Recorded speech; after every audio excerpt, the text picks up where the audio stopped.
Hello,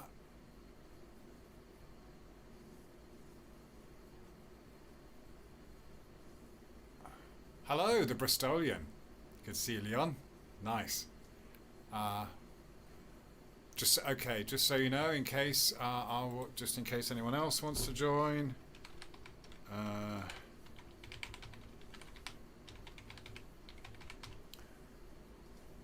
You can email me there, nick@stretchoutmedia.com, and I'll send you a link for a hangout. Yeah, and anyone's welcome. I don't mind. I welcome flat Earth researchers, debaters, and debunkers. All right, looks like we've got someone coming in. Hang on there, my man. Hang in there.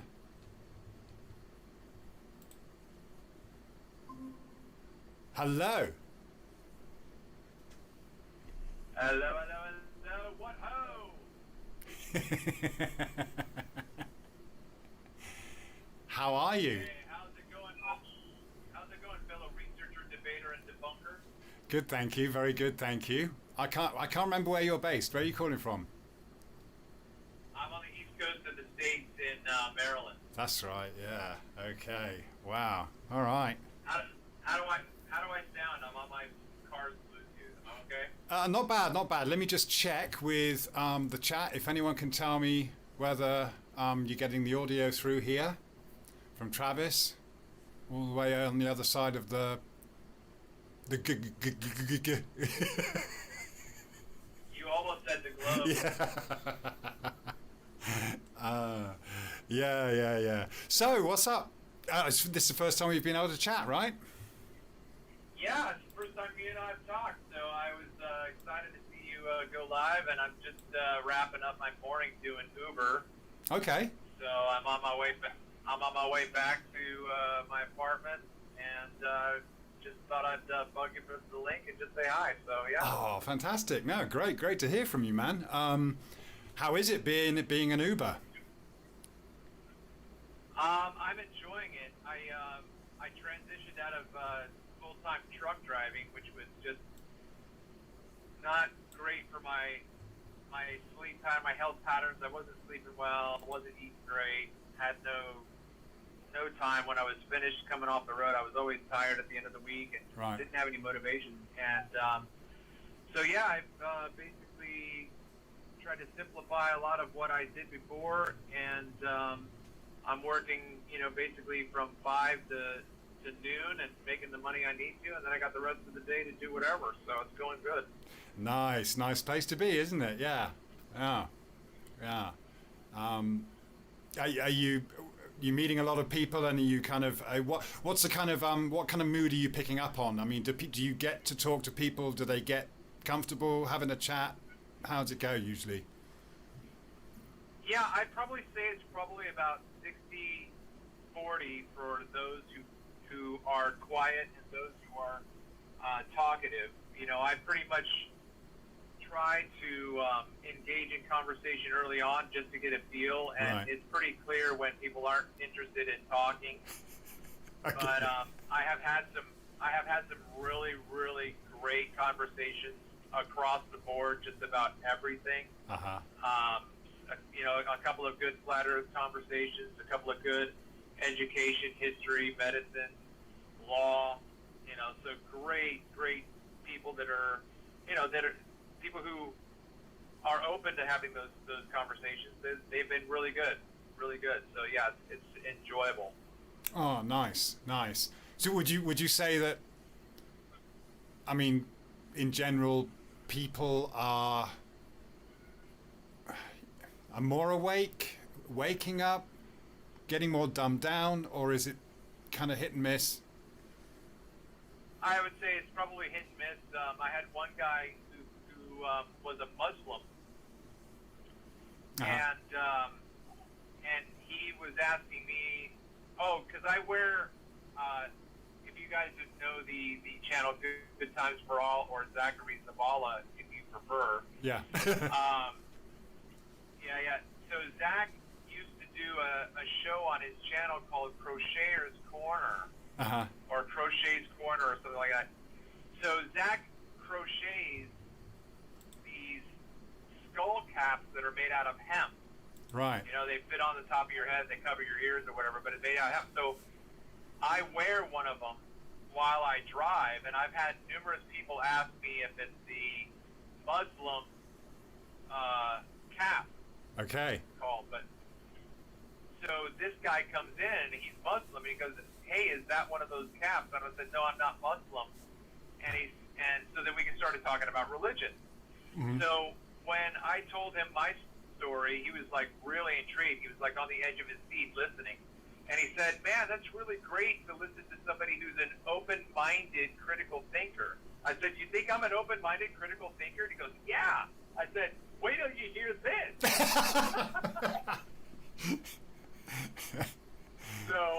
So anyway, my point was that he had never heard of Flat Earth at that point. Okay. So that was his first exposure. And he goes, "Well, you know, I'm an engineer." I'm like, "Great. Uh-huh. What do you got?" So we had a good conversation. He was really cheerful, really good guy, great conversation. Wasn't hostile at all. Oh, fantastic! I mean, I've had similar experiences, and you know, the Muslims, they basically encourage open-mindedness and challenging everything. You know, it's like you're allowed to challenge all these things and basically find out for yourself. You know, find your own truth, and yeah. Yeah, you know what, Nick? I really, really, really do believe that seems to be the milieu of the spiritual philosophy, that truth is, this is the way I say it, truth is organic and truth is developmental. Mm-hmm. You know, I'm on a different journey than you are, you're on a different journey than I am, and we're both on a different journey than somebody who's like 16, 19, 25 years old, right? So Yeah. if we're all about discovering that truth, how can we ever be impatient with someone who's either behind us Mm-hmm. or frustrated by someone who's in front of us? You know what I mean? And we Yeah. should be very open, very patient, very understanding. That's brilliant. Yeah. Absolutely. And that, you know, and then we would all just get along. Absolutely, yes, absolutely. Yeah. It's so true. And that's the thing. If you come across people that have started exploring their own beliefs, then they're usually open to all of that, aren't they? Yeah. So think about this though, because there is an aspect with Hermetic philosophy and esotericism where they will tell you that truth is not, or truth is subjective. Okay. But it doesn't mean that truth is meaningless, right? Right. So when you get into the metaphysical philosophy, you're going to have that ambiguity. Mm-hmm. And that's different though than science. Right. Science is absolute to a certain degree. I get it. I get the whole quantum mechanics, all that, and even what you were talking about earlier. You know, if you got hornswoggled into believing the model where, you know, this concept can affect this concept, well, you know, then you're going to believe everything.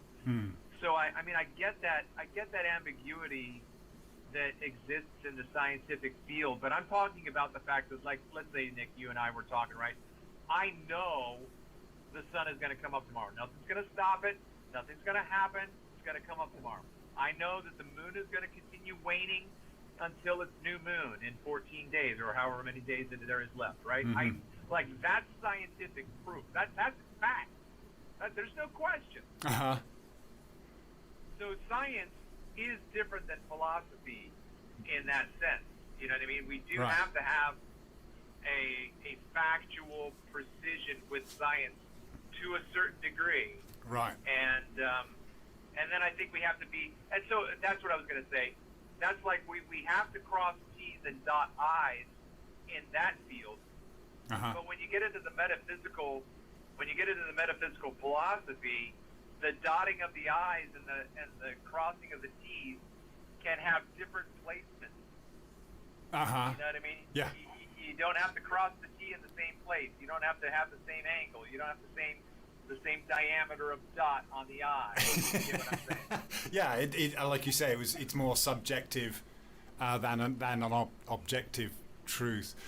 Can I just ask if you think that there is a limit to being able to cross all those T's and dot those I's in so-called science, or the physics and of just exploring our reality, but then so given that there is a limit or a boundary, is obviously we're discovering more things all the time, but is there a limit to that where we just have to turn back and go the philosophical route instead?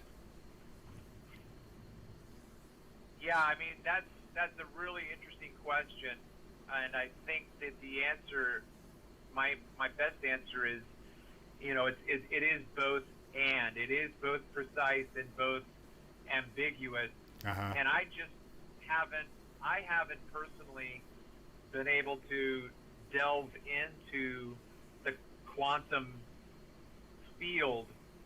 I mean, I've listened to people talk about it, so I get the discussion. But in terms of researching it myself, looking at it myself, like, there are certain things that dark energy, dark matter, I get that that's a concept that, let's say, Bill Nye might want to talk about. But if, as a empiricist and as a synthetic scientist, if you can't demonstrate it, if you can't show it to me, then all I'm going to do is tell you, I'll take that into consideration. I'll hear what you're saying, but if I can't do it, if I can't see it, if I can't replicate it, then all I'm going to do is think about it. Yeah. And that's fair enough. Yeah. If that makes any sense, if that answers your question. Yeah. Cool. Absolutely. Yeah.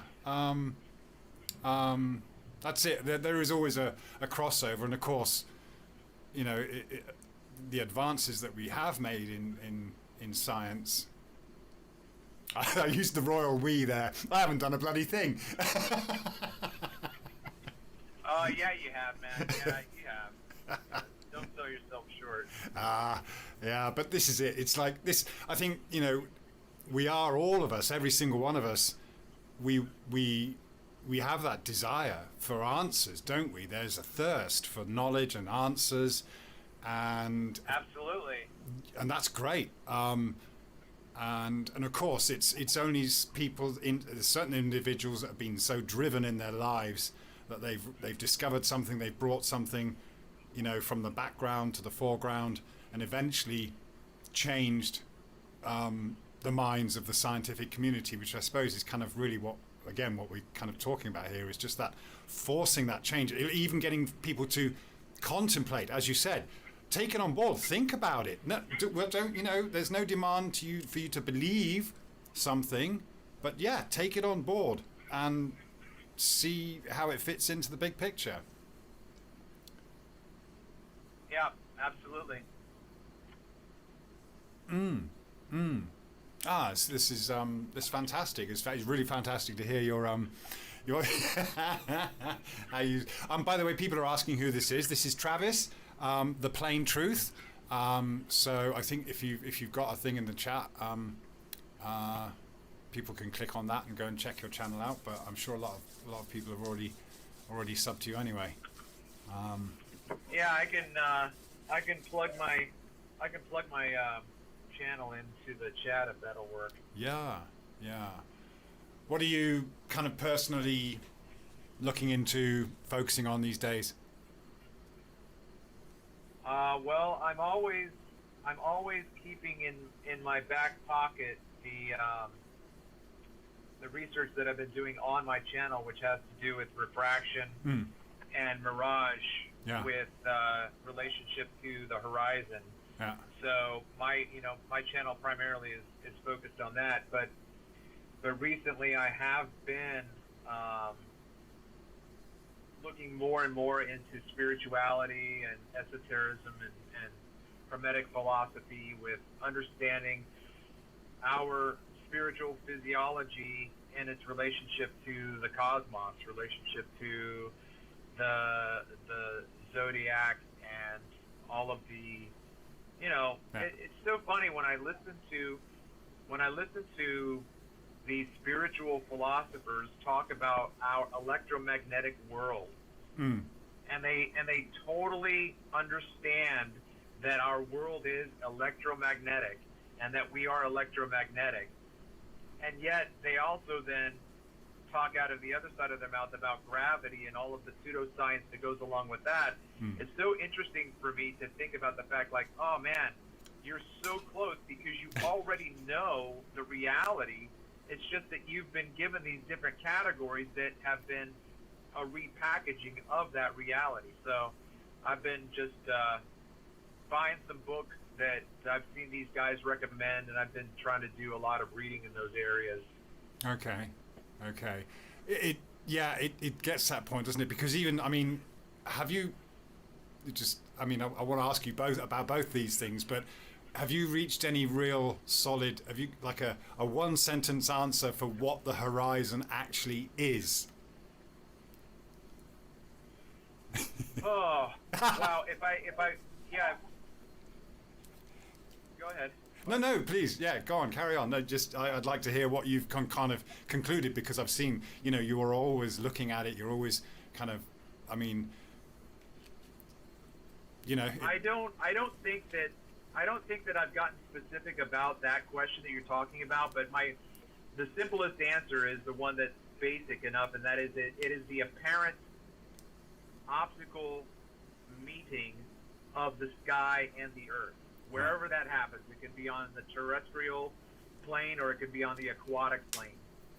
It's where the sky apparently meets the earth. Okay, that's it.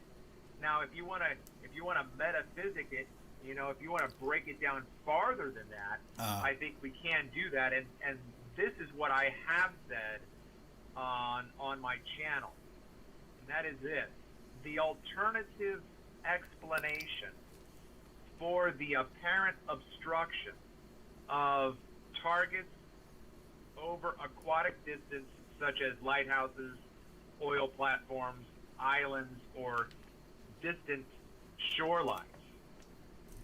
That apparent obstruction is alternatively explained by the condition of the medium in every situation, either with or without mirage. Okay. Which medium is affectionately known as the ether band. Yeah. That's the thing. There is simply a limit to where we can see or perceive, and that's all we need, isn't it? On a basic survival level. And yeah, I think you're right. It does break down eventually to that metaphysical thing where you end up looking at it microscopically, and you're still never going to really fully comprehend what's going on, because you are talking about light, reflections, and things like that, which are, the more you look at them, the wilder it is. Sorry, you still there? You sound like you dropped your phone or something. No, I actually was switching to my headset. How do I sound? Oh, much better, yes. Oh, that's much better. Yeah. I just stopped driving, so I switched over to my headset. Okay. Glad you made it. Yes. Yeah. What you were just saying. Oh, yeah. So here's the thing, right? The whole black swan argument, all of this stuff. Look, if I can ask a person, why can't I see this object? And they answer with the confidence and say, oh, it's absolutely refraction. Like, because I know what this target is, and because I know I've seen that target in another condition, and now I can't even hardly see it, or I can't even see it at all, the only explanation for that is 100% refraction. Well, the opposite, the polar opposite, is the same answer. When you can see it, what's the reason? It's refraction. So when you can see an object and when you cannot see an object, the only cause ever and always will be the condition of the medium. Right. Absolutely. Yeah. Yeah. You just remind me of when I was kind of having these first thoughts, and then always I loved kind of comparing the medium of air with the medium of water. What if everything was transferred in water and we were doing all our measurements of things falling in water, but also the observational thing? Man. You can't see very far through water, right? Even at the clearest water, there's a limit to your visibility. And so, and then I was thinking about how, light, you could be under a light or in a light, or illuminated by light, but that would kind of be a sphere of light. There would be a limit to that, blah, blah, blah. And yeah, you just kind of transfer what we can know and experience from that, just a more dense medium, to the air, and less dense allows you to see a bit further, but there's still a limit. That's maybe a real simple kind of analogy, but that's the kind of stuff that was going through my head early on. But obviously, So check this out, Nick. I'm sure that you can understand this, and the listeners as well. Excuse me. When I go out and make my observations, very often what I see with my naked eye is a very stable and let's see, I'll just use the word stable, I guess. Mm-hmm. It's a very stable image. Like, I'll look out over the Chesapeake Bay, I'll find the red roof house, and I can see it. It looks great, looks stable, not going anywhere. But as soon as I get my camera and zoom in, I'm getting into the quantum mechanics, and all of a sudden, that house it now looks like it's underwater because of the conditions of the air. Right. It looks like it's in a river in the air because the house is just moving and oscillating and vibrating. Yeah. But you look at it with your naked eye at 6 miles, you can't see that detail. Right. Yeah. Yeah. And so then it's the same way. Now, if you have a trained eye, such as myself, when I go out there, I know exactly what I'm looking at. Not all the time, but sometimes I can call the shot. I'll say, I'm going to see this, I'm going to see this. And sometimes I'm right. Right. But sometimes I can see, like I've done this before. I'm shooting on the shoreline, and someone comes up and says, "Hey, what are you looking at?" And I'll say, "You see that house out there?" No, they'll say, "Yeah." And I'll say, "Tell me what you see, just with your naked eye." Mm-hmm. And they won't describe the mirage because they don't know what it looks like. They can't see it. And I'll say, "Now look in my camera." And they'll go, "Oh, look, there's a mirage there." Mm-hmm. Mm. So all of these observations, if you look at this, and anybody out there, please help me. I mean, I've been asking for help for the past 5 years, and I haven't seen it for myself, and no glove flake on the other side of the field has ever produced the request that I'm about to reiterate here, and that is, please show me any original documentation from the 1700s or the 1600s where these men did more than just stand on the shoreline and look out across the distance and then write down what they think is happening. Because unless you're out there in the midst of the event taking notes, you don't know what's going on out there. Absolutely, yeah. And so the punchline is, if these guys from the 1700s, upon which research they've produced is really what our basis for mirage is dependent upon, all they did was the same thing I'm doing. They stood on the shoreline and looked out with their eyes and squinted and went, that kind of looks like this, or that kind of looks like this. And then they just made up a mathematical representation of that, and that's what we believe happens. Nick, look. I don't know if you've watched a lot of my content or whatnot, but I really do believe that the research that I've put in, the research that Sky Free has put in, the research that Wide Awake and others that have gotten out, Taboo Conspiracy, Yeah. the research that we have done is well. Uh, let's see. The research that we have done is more than capable of dismantling the pseudoscience of refraction and mirage, because I just every time I read that stuff that's out there in the mainstream, I just think these guys have no clue. No. No. They haven't even looked. Yeah. Yeah. No, the guys you mentioned as well, absolutely excellent. I mean, just all that, just filming them, getting out there, and all these different conditions, and that's the thing. This conversion, whatever happens at the horizon, it happens in all weathers. Yeah, you can't put it down to one thing. uh, and The other thing that I'll say, now that I'm thinking about what you asked me, the other thing I'll say about the horizon is if I say it this way, it's the apparent meeting of the sky and the land or the water, and it is the optical phenomenon of refraction. So the way that I've said it on my channel over and over again is, I'll take a kick to both shins with pointy boots for this. The horizon always, 100%, with or without mirage, the horizon is always the result of refraction. Okay. Let the shin kicking begin. No. Yeah, I mean,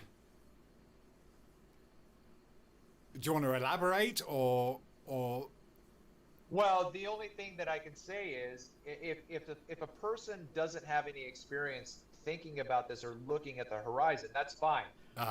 Like you said before, just take this into consideration and think about it. You don't have to believe it. Just listen to the argument and then do your own research, which, if you do your own research, you have to include your own empirical zetetic investigation. You can't just go out and read the mainstream and then watch my video and then choose which one you want. You've got to, in this instance, because you can do this, do it yourself. Absolutely. I think that if you do it yourself, I think, unless you're just hell-bent on holding on to your ball belief, I think that you would seriously find things that would help you critically assess the position that you think is true, which would be the globe model, right? So what I would say to a person, how would I substantiate my claim that the horizon is always the result of refraction? If you go out, as I have done, and you find a target and you take a picture at a certain focal length, you've got a certain field of view that fits into your frame, right? So then if you go out 2 or 3 days later and you set your camera up in that same position, you're like, okay, same spot, yep. Same height, yep. Same focal length, yep. Click.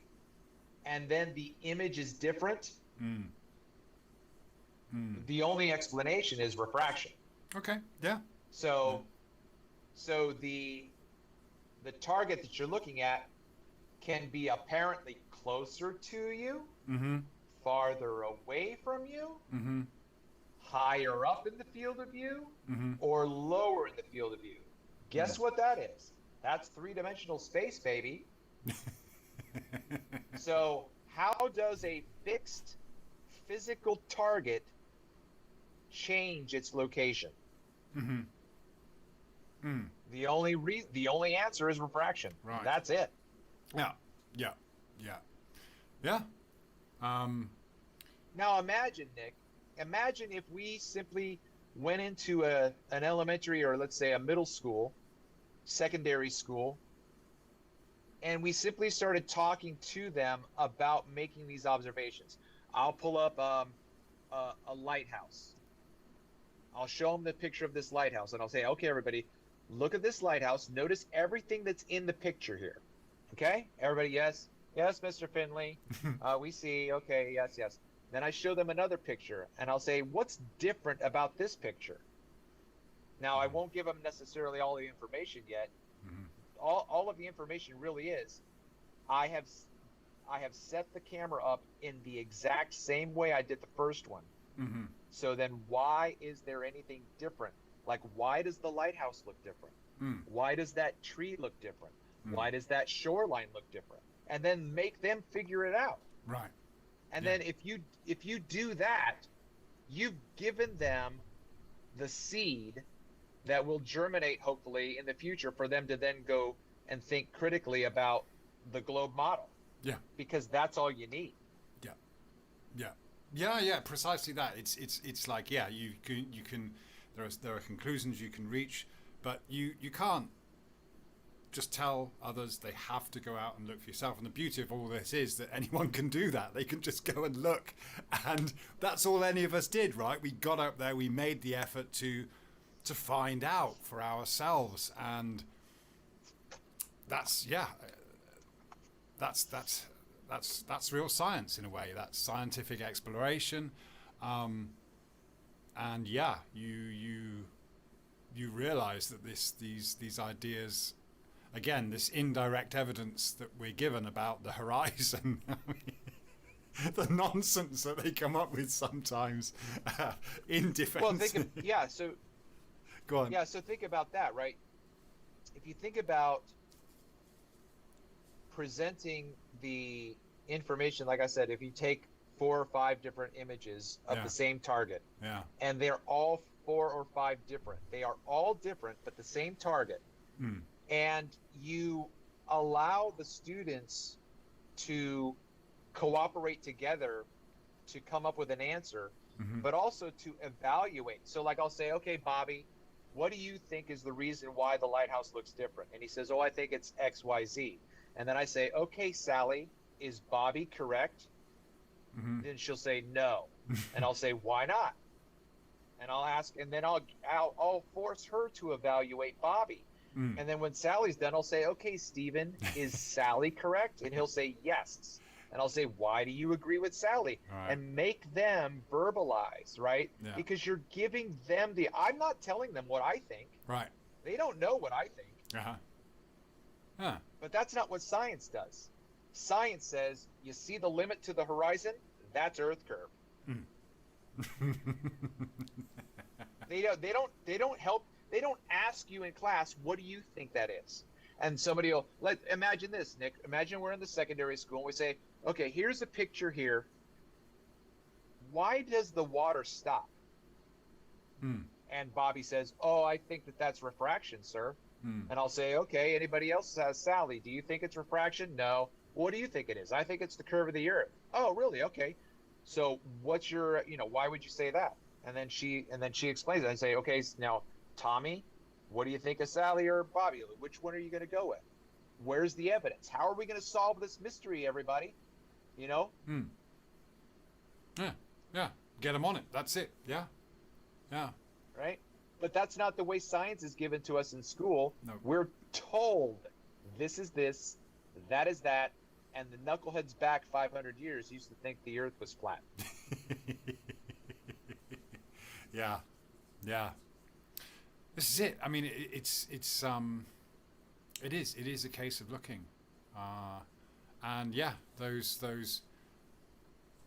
contradictions in and again, that model, this whole bunch of assumptions just become very apparent. You can't, if you're truly investigating, you can't hold on to those concepts anymore. They clash. They're just repugnant. Because they do not fit with what we actually see, and yeah. Well, yeah. Just real quick, I gotta wrap up because I gotta finish out what I needed to do the rest of the day. But Okay. There's another channel that is done by a Globe proponent, and his name is Bobby Shafto. Okay. That's the name of his channel, Bobby Shafto. 2 different words. I'll maybe think about it and put it in the chat. Yeah. But Oh, by the way, um, did my link work before? I put my link in the YouTube chat, Oh, I'm not. and I Yeah. don't know. I don't know if it. I'm going to put it in again. So Yeah. anybody out there, can you see this link? This is my. Where'd it go? That's weird. Hold on, I'm going to try again. I'm watching the chat to see if it pops up. It is on slow mode. Okay, I just put it in right now. Okay. Okay, give it a sec. We'll see if it comes up. But otherwise, yeah, it is, you know, the plain truth. Um, yeah, I'm not. Well, you know what? I'll email you my link, and you can just put it in the description if you want. People Yes, can do it in okay. the Yeah, description. okay. Happy to do that. Yeah, but excellent, excellent, Okay. man. I really appreciate it. It's really, really nice to hear your thoughts and you know just more about what you've what's Well, been on your mind. Yeah. yeah. Well, thanks for having the panel, or having this chat. Oh, what I was going to say about Bobby Shapto is Yeah. this, because he's making observations on the West Coast. He's in San Diego in California, and he's making these observations, and he's saying, well, what is this, or why do you think this is happening? And the only thing that I've seen him respond to me is I just don't agree with you, Mm. right? So when I say this is this and that is that, he'll say, I understand what you're saying. I just think you're wrong. Mm. So Nick, where do I go from there? Where does Bobby go? Where do we, okay, there's just Bobby and me. Bobby Mm. says X, I say Y. Where do we go from there? How do we figure it out? Um, it's challenging, isn't it? Because you know we need to know about all the elements that affect everything, and that's the thing we do remain unknowledgeable about a lot. You know, it's like a lot of this, isn't it? We can see the effects, we can, you know, we can label things, but we don't have the means of knowing the real mechanics of any of this. So, you know, you know, personally, just for me, it's just become an acceptance that there is